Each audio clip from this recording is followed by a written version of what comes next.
Listen, you heavens, and I will speak. Let the earth hear the words of my mouth,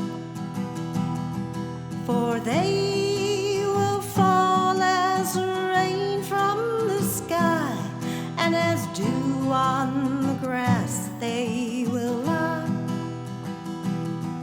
For I will proclaim the name of Yahweh and tell of what rightly is His. For His works are faithful, His words are true. Ki la'olam chasdo, ki tov le'adov la'Yahweh Eloheinu, ki tov le'adov Yahweh. Give thanks to Yahweh, for it is good to give thanks to our God, Yahweh. Though with their own eyes His works they did see, they chose not to follow His lead.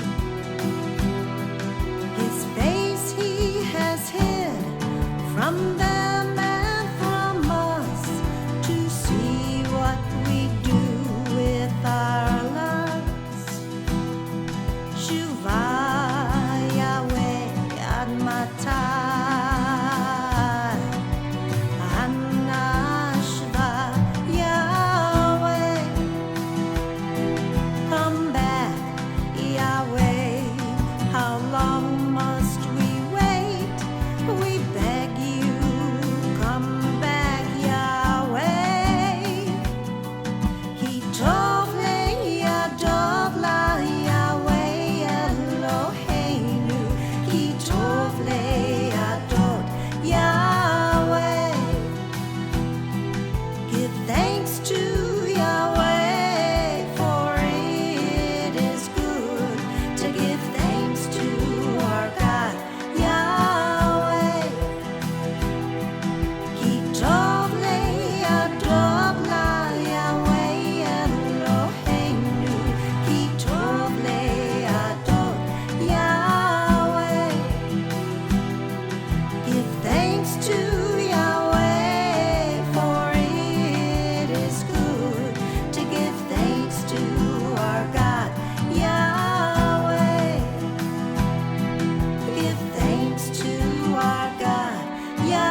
Now There we go. audio's up now. All right. Welcome, everybody, right? Right. Shabbat shalom from everybody. Everybody wave their hand at everybody. Hey, guys, ladies, gentlemen, brothers, sisters, you name it. All right. We were having a little talk right before we came live, and Sherry had made a statement about something, and I'd like Sherry to reiterate what she said, and then a couple of things we want to talk about that. Sherry? Yeah, we were talking about how God is everywhere, but there's energy. And then I asked, have you ever noticed someone who's really been intently studying the scripture, spending a lot of time in prayer and scripture, how you can see it on their countenance? Like they're almost glowing. There's a glow that is unexplainable other than it's got to be tied to spending time. And we were talking about Moses, how when he went up the mountain, that glow I'm talking about is just a minuscule little example of what that glow must have been like on Moses' face. And with that, I had made a comment, and this is Ronnie Fulcher, 3-in-1, okay? Remember that? But, since God is everywhere, as I mentioned earlier, and there's energy all throughout, per se. And I'm not downgrading anything from God or anything like that. I'm just saying, if God is everywhere, this force, what is the force of creation, whatever it is, this energy from God, per se. And I'm not, like I said, I'm not downgrading anything. But maybe this energy is from these people that shine because of their walk with God, okay? They're studying, whatever. That maybe it's this fire to shut up in their bones, the words of God that's in there, that's causing this. I mean, don't know that, but I'm just saying this happened because, you look at it, didn't Moses, like he glowed for a while once he came down from the mountain and all that kind of stuff? Because, it's my understanding he wasn't face to face, per se, okay?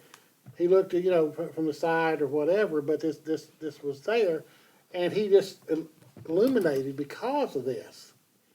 Well, what's the difference today if we come into this union with God and connect with this entity, per se, and we can get, I'm going to use the word supercharged or whatever. How many times have we not felt something different? I have. I have felt things like, wow, I like this, and you see people go into like deep prayer, meditation, one thing after another, and they're trying to connect with this universal God, per se. What's wrong with that? I'm not trying to get anything wild or hairy. Okay, Ross. Ross is here. He said Harry looked at me and Dave. What can I say, right? Wild Harry. Yeah, wow. But, hey, what's wrong with that? I want to connect with the Creator. Amen. That's what I want to do. Point blank. And Go you can, you talk about seeing the glow or whatnot. You can also, a person can feel that glow too. Sure. Feel that. Oh, The yes. glow is like, it's like a heat thing. Well, how many times have we walked around other people and they don't know us, but they may have been cursing one thing after another and they stop. Right. We didn't say nothing. Didn't say nothing at all, but, it's something that they feel. And some people don't feel nothing. I believe that. Right. But there are some people, they pick it up and they're like, Yeah. this is what they do out of respect for something. Yeah, They feel Dave, something. when he was working with a bunch of rough and rugged tree men, and he was doing tree work, they called him Holy Man. Yeah. It's like they would tighten up around him, and he was. That was strange. Yeah. Yeah, that was strange. He's a bust. To regular, person on the street, Dave was like, man, that's a rough looking dude. But his co-workers kind of acknowledged what you're saying, that there was something about Dave that was Well, different. normally I don't think about people, sometimes I think people call it like an aura. I don't know a lot about that. But, you do have some people you get around and you just feel, we know from the Bible that holiness is contagious. It's like, there is this sort of it kind of exudes. Now, in that case, you were mentioning the glow of Moses from Exodus 34. And that is a very interesting passage. And I don't know that, basically, he wasn't aware. It says Moses was not aware Wow. that his face shone, as the English puts it. But other people were. It says Aaron and all the Israelites saw that the skin of Moses' face was radiant, and they shrank from coming near him. Like he doesn't see it. So it's interesting. Well, I think if I'm looking at it from also another thing. We can't see us per se if we're shining, because our light, we get light coming in. That's right. But if light's going out, we won't see that unless it hits something and bounces back. They saw it. We do a lot of work for the type of safety and health work I do, and we measure things like that, and we run into issues with light, and plus I do a little bit of photography. It's light and how it bounces off and where it emanates from. It's like my wife was asking me one day. She said, "We talk about the sun. It takes about 8 minutes or so for the light for the sun to get to us, something like that, 8.5 minutes, whatever."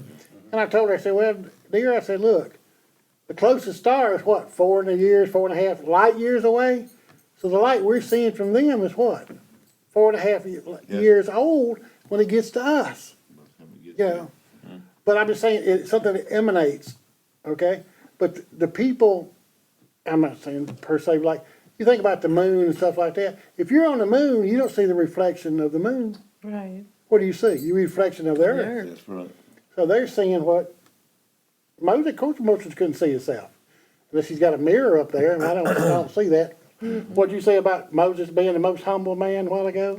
Well, that's not me. That was, the Almighty had mentioned that when he called him to the tent. There was some discussion about, well, why aren't we large and in charge? We're better at this than Moses is. We're doing all this stuff. Well, of course, God overheard that, and it's time to have a come to God meeting over at the tent. Yeah. And basically, he told him, Moses is the most humble man I know. He's the most humble man there is. And he's my man. So, what was it he did to, was it Aaron's wife? Miriam, when Miriam, his sister, Gave Moses, her the leprosy or? yeah. Because Numbers of her, chapter 12. Her attitude.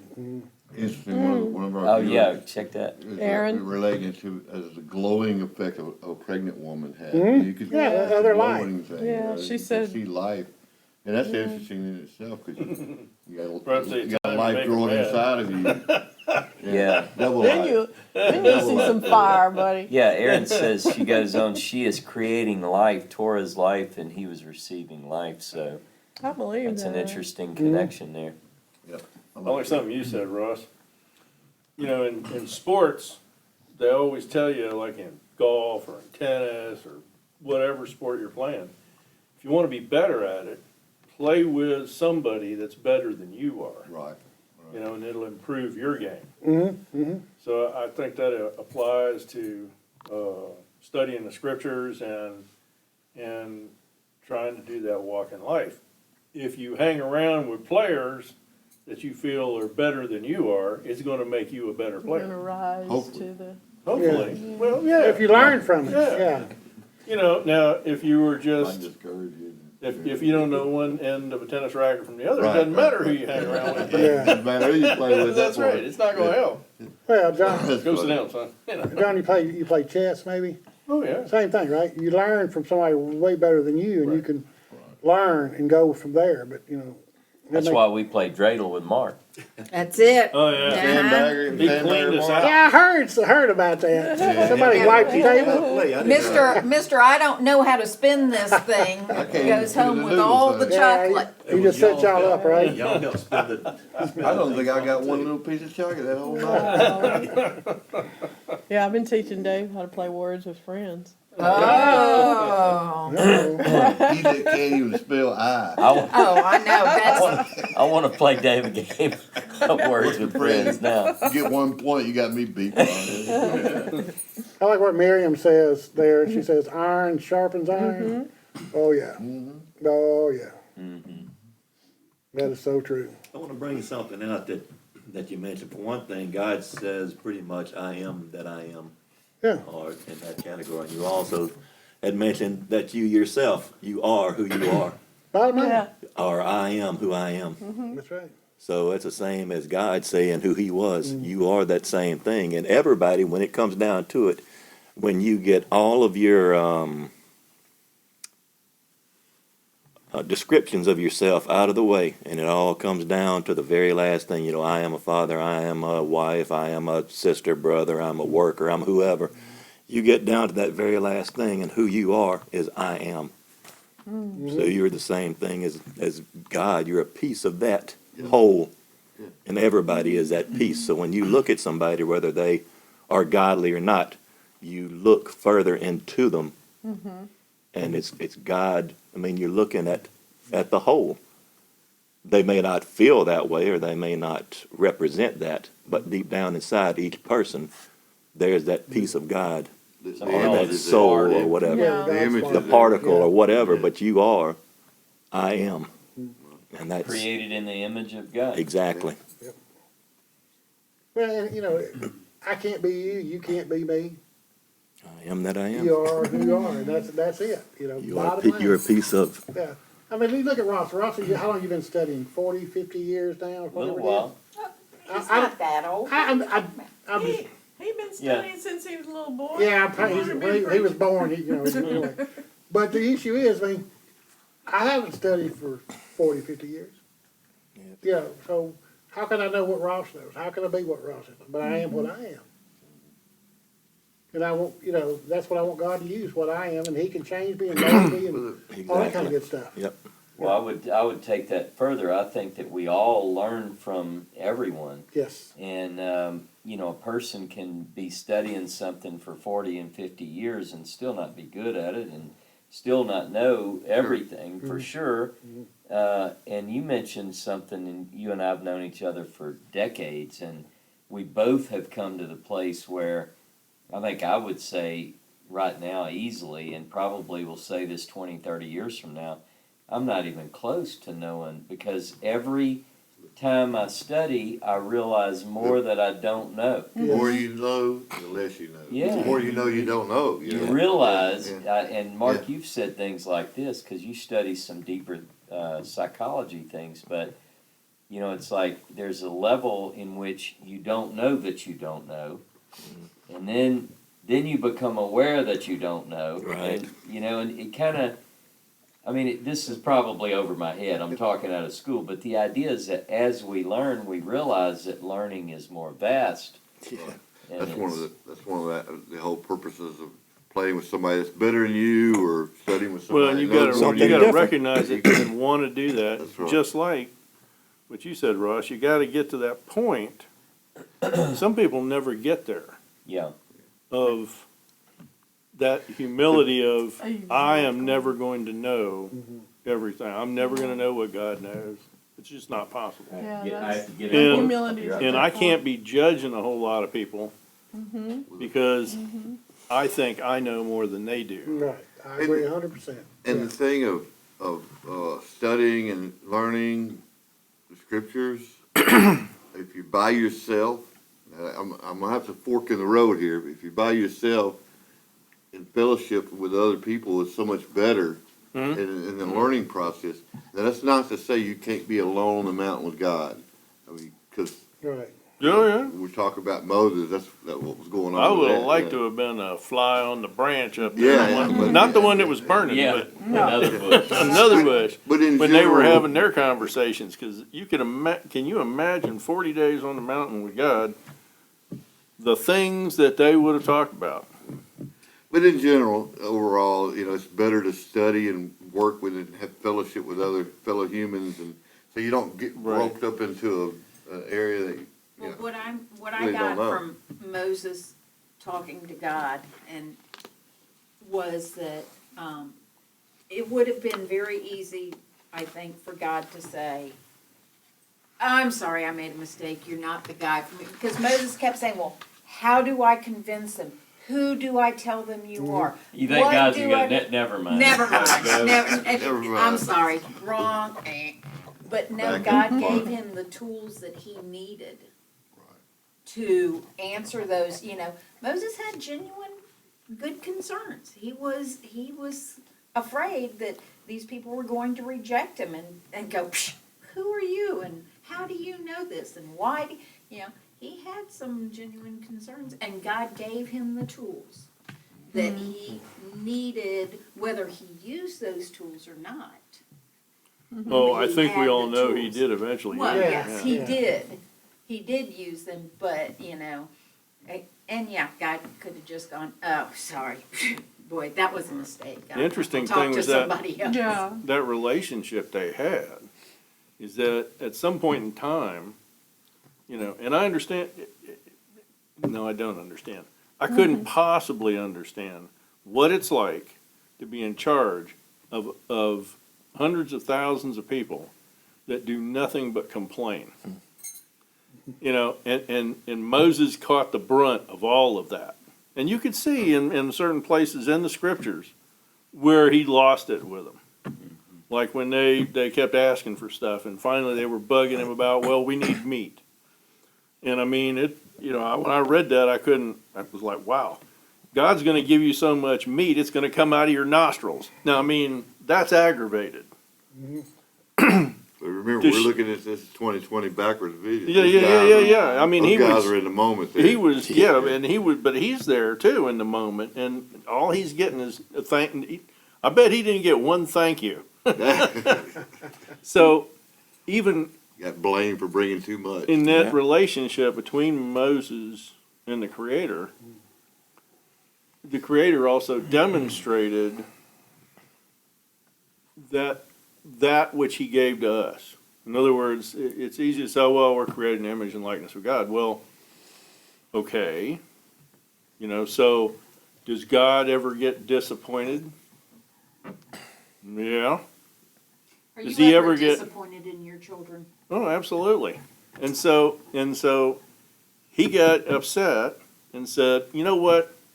I'm just going to wipe them all out and I'm going to start over with you.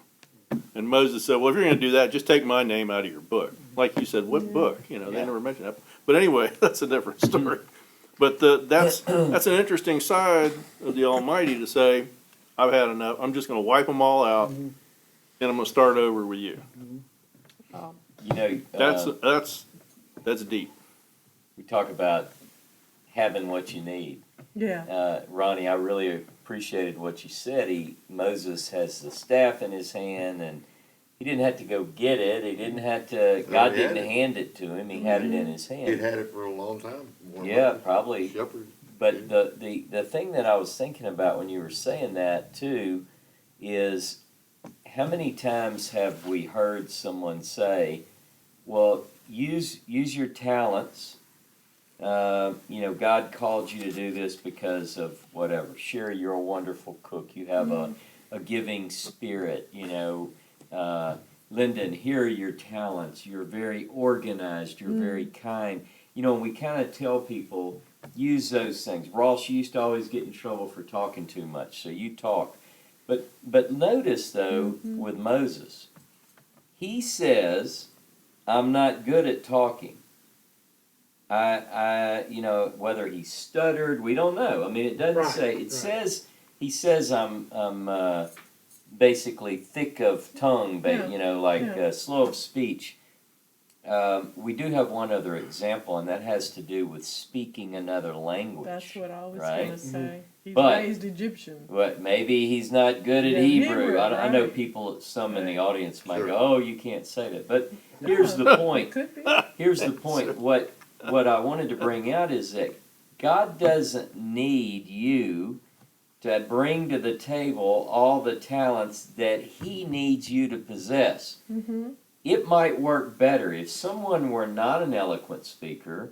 Maybe it caused the people to listen more intently. I don't know. Right. But I went to the back to grab, it's 3 lines. Ernest Martin is an author that we read years ago. These books, I may not agree with them anymore theologically, but this prayer, it's called the Ancient Prayer, and it's listed in all of his books. From the cowardice that shrinks from new truth, from the laziness that is content with half-truth, and from the arrogance that thinks it knows all truth, Wow. O God of truth, deliver us. Wow. I think that's pretty powerful. Yes. I like that. I got a question. So in this Torah portion, it talks about Moses' parents, Mhm. that they were of the Levitical priesthood, Mhm. and then okay, so he's Levitical. He's of the priesthood. Maybe he doesn't know it after he's raised in Egypt, but then he goes off and he marries the daughter of a Midianite priest. What is the history of the Midianites? Are they? They're not Hebrew, I take it. But they they're the Abrahamic. they are Yeah, Abrahamic. yeah. If you Okay. follow the lineage, right, Ross? Uh-huh. That's what it says. And they're I- desert I people. double checked Yeah. that to make Okay. sure, because Yeah. he was throwing me for a loop, because I thought they were all a bunch of pagans. And- Right, I that's did. what I thought too. I'm like, whoa, this don't really make sense, because, well, y'all know Jodelle, Yeah. Jodelle Onstead, and she kind of led me in that direction. We were talking the other day, because I had a couple of questions, and you know how smart she is about all Yeah, this oh, history yeah. stuff. And so I'd called her, and we were discussing that, and I'm like, oh, that makes a lot of sense now. You know, that little point of knowledge, like, Yeah. and let me say this, I wrote this down right here. Some of y'all listening here, okay, how to say this? There are things you won't understand today. You're not there yet so that you can understand it. And so, I'm not being detrimental, please don't take it that way at all. But as you grow and learn, then you absorb more and you can recognize more of this stuff. I was telling Brother Auburn Bay the other day, I said, 30 years ago, if you would ask me based on what I knew then and what I'm saying today, I'm saying you crazy as a Japanese aviator or something. I'm going like, and no offense. There you go, Ron. Well, I know, No offense I to any know. Japanese aviators out I there. shouldn't have said There you Japan. go. Forgive me. You know, there are people in the Orient that follow us. Yeah, I'm sorry. I'm not trying to offend anybody. It's just this is one of the It's a sayings we saying, had. You know, it's a Don't worry saying. about it, Ronnie, you get it. but the bottom line is, folks, you keep learning and you grow and you build and you build and you build and you build and you start understanding, wow, this is awesome. I still get, like these little golden nuggets sometimes, like Ross will tell me something, he'll be teaching like, whoa, I like that. I'm going to remember that, because that makes a whole lot of sense. Sometimes I'm driving down the highway and I'll think about something somebody had said or taught or whatever, like, wow, I got it, God, yeah. Yeah. And then, you have the idea of say, let's say college students, in the universities. They don't necessarily try to teach them everything they need to know. They actually, their purpose is to teach them how to learn. Yeah. How to Right. teach themselves. Yeah, how Right. to teach themselves. That's exactly right. That's why the different disciplines try, and when you go to college, they try to train your mind in the avenue of study so that you Yeah. think like that person. Yeah. You're not gonna know what you need to know to walk out and do a job. That's right. Now, unfortunately, But you gotta that doesn't think happen that a lot, way. Exactly. Unfortunately, yeah. And I think there's some stuff that Yeah. Ross teaches and these dialogues do the same thing. Well, that's what we're doing, is showing some people some stuff. Well, what's good about it is that you can sometimes, especially when you're starting out, you can read the scriptures, but you don't get the full depth of understanding. Exactly. And that's one of the things that Ross brings to the table. Yes. For instance, because I look at a whole bunch of other stuff as well. There's not many Nile crocodiles anymore. I mean, but back in the day, Depends on where you at. I was about to say, there's 2,000 of them. but back In then, the desert. they were quite prevalent, the Nile crocodiles, and they were huge. Right. And so, when it talks about Moses' mother putting him in the reed basket, putting him in the Nile, Could you imagine she going knows that there are huge crocs out there. to And so, the what would crocodile drive a farm and leaving a mother baby? Yeah. to do that? She's so desperate for her son to have another life besides the one that she can give him, that she'll put him in a basket and shove him out into the Nile River. Hello, Lee. Good point. That's incredible. Yeah. You know, and then to part of Sherry's point, the princess, the daughter of the Pharaoh says, I'm gonna raise him as mine. So you gotta ask yourself, how much did he really learn or know about the Levites and his people? Exactly. He was raised as a prince Yeah. in Maybe- Egypt. Maybe that's what God was talking to him about on the mountain too. It's like, you missed out on all of this. Yeah. Let me Maybe, tell you who some knows? stuff. You know, the interesting thing about a couple of weeks ago, I taught on the providence and how God's orchestrating things. Here's another example. Here you have a very bad situation. All male children are to be killed. Moses' mom, Yocheved, she takes the baby and tells Miriam, go follow, you make sure. Now, we don't get a lot in that story. Right. Make sure what? Make sure he's safe, and so you can picture, and there are beautiful paintings I've seen. One of my Yeah. favorite paintings where Miriam is standing there and Moses is in the basket. Does she push, I don't know. It doesn't say. But think about it. What are the chances that Pharaoh's daughter sees this baby, her heart is moved? Now, remember, you're supposed to think of the Egyptians as the bad guys in the story. Exactly. Right? Right, Ronnie? Exactly. They're They're making trying it to kill babies, hard. man. They're trying to kill babies. And they're killing babies. Yeah. And here you have the Pharaoh's daughter. She says, oh, look, it's a baby. And he's crying. She takes him out. And then Miriam evidently goes, hey, would you like me to, what does she go? Where'd you come from? It's a Hebrew little girl. And she said, would you like me to go get one of the nursing mothers of the Hebrews? I happen to know one who's lactating. I mean, it's just, the story is incredible. It's not everything there. Did she happen to work at the palace? You don't know. And so she had access to the daughter of the Pharaoh. Mm-hmm. Who knows? And two, was not, like the taskmasters, they were the ones that was going against Israel. But what about the common people? Were they against? We don't know that, do we? As far as the common people Yeah. out there, were they against the Israelites? And we know that Pharaoh and his people were. Do what? Eventually, yeah. Well, yeah, but Yeah. I'm talking about at one point. At this Yeah, point, in time, right. why did this lady all of a sudden have compassion for this child? Who knows? Cause Could he be. was cute. There you look, it go. says There you go. He was, Cute. when she saw how beautiful he was, she hid him for 3 All months. babies are beautiful, right?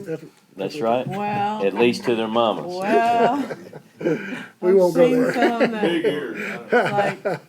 like, But that is a very interesting thought about, how this works out. Now, we again, other than Charlton Heston in the movie, and remember Yeah, in there is that no other story, Moses. no, but in that story, I think we have one of the people in the court said, "Look, here's the cloth that we found you in," and it's Levitical, but could it be?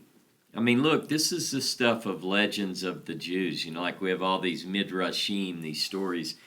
What do they say? I don't know right off the top of my head, but could it be that his own mother is nursing and taking care of him? What are the chances, right? But that's what happens. And she might be saying, Moses, these are your people.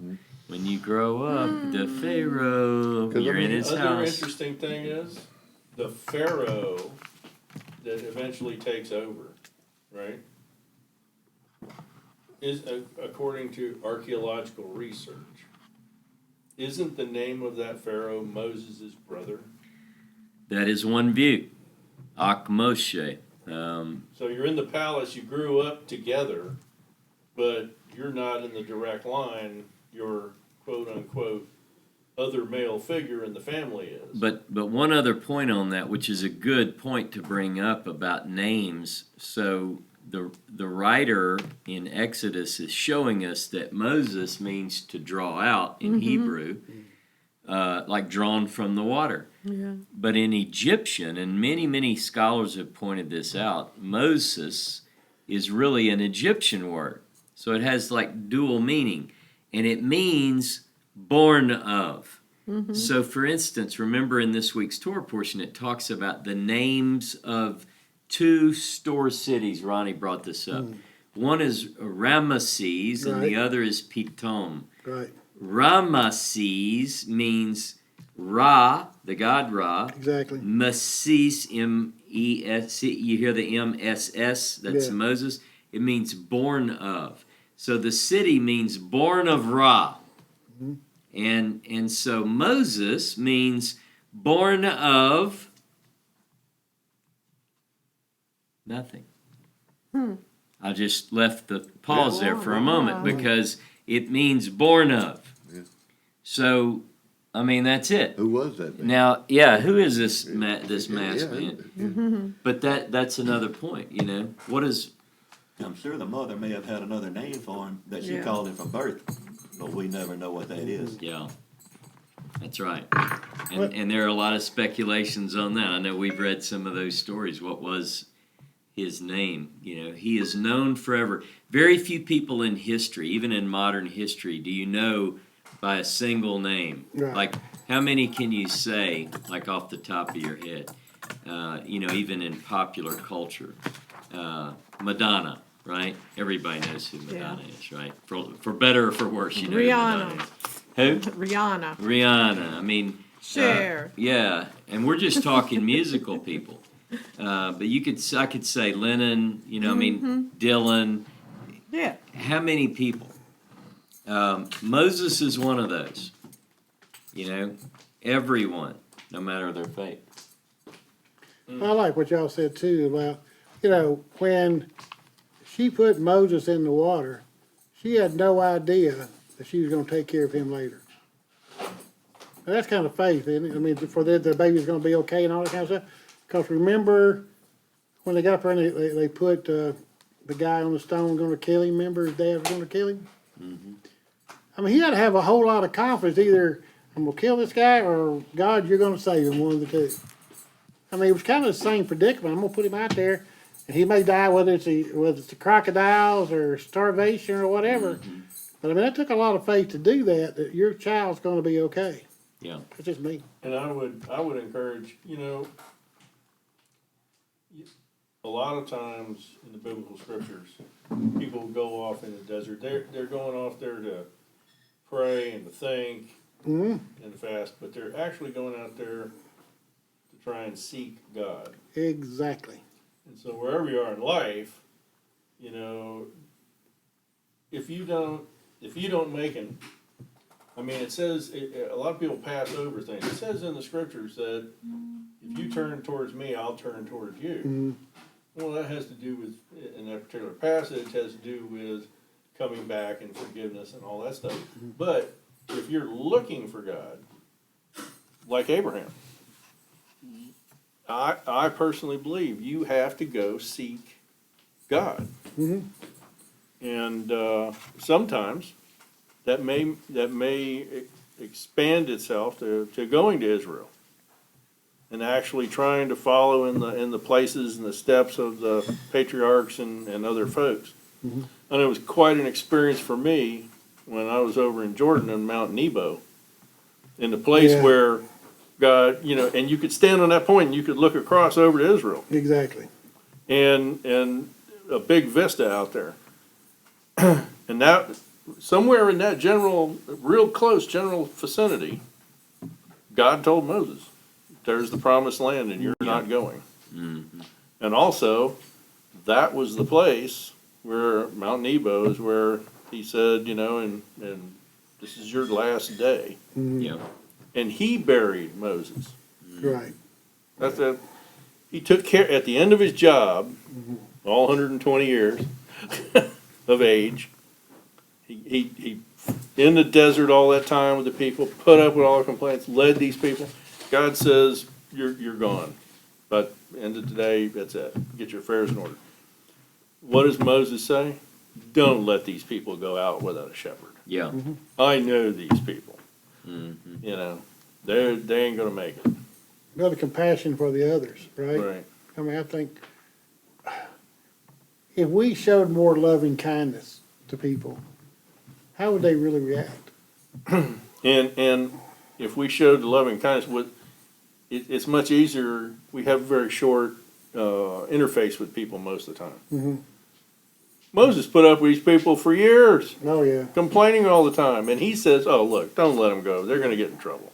Look, please. We don't put up with people that long, couldn't we extend a little bit of, understanding? Give them a day, maybe. Yeah, give 'em a day, Week. something. But, it's just, it's a heck of a viewpoint. You think maybe one other thing I say, we can change our ways if we want to. Yeah. A lot of people say we can't. Well, we can. If you want to bad enough, I'm almost 70 years old, and I've noticed that over time, if you want to bad enough, you can change. Yeah. You can. It takes time. I mean, you don't go from being crazy to not crazy overnight. And I'm not being mean and stuff like that. And I always politically correct stuff. I'm so sorry, folks, if I offend you guys. I'm not trying to do that. But, I mean, the thing about it, if you want to bad enough, and you've got some things in your life, you can change Yeah. if you want to bad enough. And start applying the words of God to yourself and what it means to start doing it, you will change. You will evolve in time. You have to notice it You've yourself got to first. see it. We've got to see what are our shortcomings. I want to know if y'all see something in me that ain't right. Please tell me. Yeah, Amen. me too. Yep. But I want to know because sooner or later I want to, like I said, I want to merge with the Creator in another form per se, and that's what I want. Ross, anything else? I just want people to remember those that we've mentioned today in your prayers and your thoughts. We've had, we mentioned Timothy's mom's passing, Miss Geraldine, my mom's sister, Karen's sister, Trishy, Sherry's mom. I always call her Mimi, just because that's how I met her. She's like everyone's grandmother. She was 104. Keep her, Sherry, in your prayers and the whole family. And please keep Joe and Debbie Good in your prayers yes. over the loss of Yael. So keep those people in your prayers.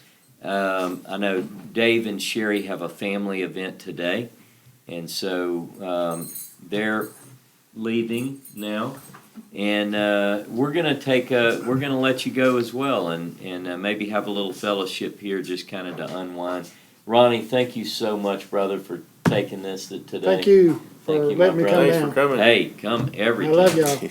All right, so we'll let you go. Shabbat shalom. Have a beautiful week. Shavua And Tov. Shavua Tov. Have a Shavua Tov, beautiful yeah. week.